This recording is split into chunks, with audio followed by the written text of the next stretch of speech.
হত্যাকারীদের বিচার করা হবে।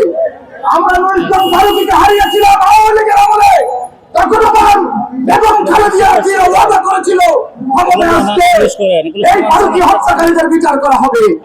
কিন্তু আমরা দেখলাম মাননীয় প্রধানমন্ত্রী তারেক রহমান ক্ষমতায় এসেছে, মায়ের সেই ওয়াদাকে পূর্ণ করুন।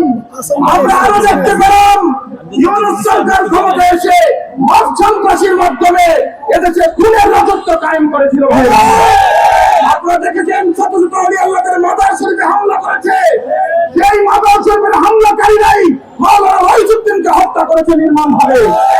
আমরা সেটার বিচারও ওই সুৎখোর ইউনিটের কাছে আমরা চেয়ে পাই নেই।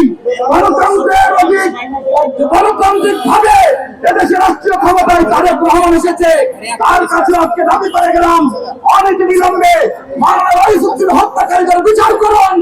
আর মতে সংসদে ইনশাআল্লাহ আমরা একদিন গিয়ে ওয়াহিদুদ্দিন হত্যাকারীদের বিচার করবো ইনশাআল্লাহ। আপনারা দেখেছেন বিগত দিনে দেখেছেন এদেশে যখন আওয়ামী লীগ ক্ষমতা এসেছে তার আগে ওই ওলি আল্লাহদের মাজার জিয়ারত করে ক্ষমতা এসেছে। বিএনপি যখন ক্ষমতা এসেছে ওলি আল্লাহদের মাজার জিয়ারত করে ক্ষমতা এসেছে। আমরা সুন্নি জনতা তাদেরকে সাপোর্ট করেছিলাম, এখন সুন্নি জনতা দেখতেছে যে দলই ওলি আল্লাহদের মাজার জিয়ারত করে আসে কিন্তু সুন্নি আলেম আমাদের হত্যার বিচার করে না, সংসদে সুন্নিয়তের কথাও বলে না। এইবার মাত্র 24টা আসন দিয়ে অধিকাংশ আসলেই মোমবাতি দ্বিতীয় স্থান অধিকার করেছে, ঠিক না আছে?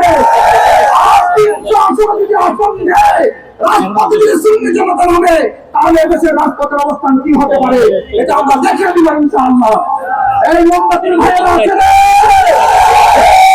মালকা রাখি আগামীতে সংসদে চালিয়ে দেব ইনশাআল্লাহ।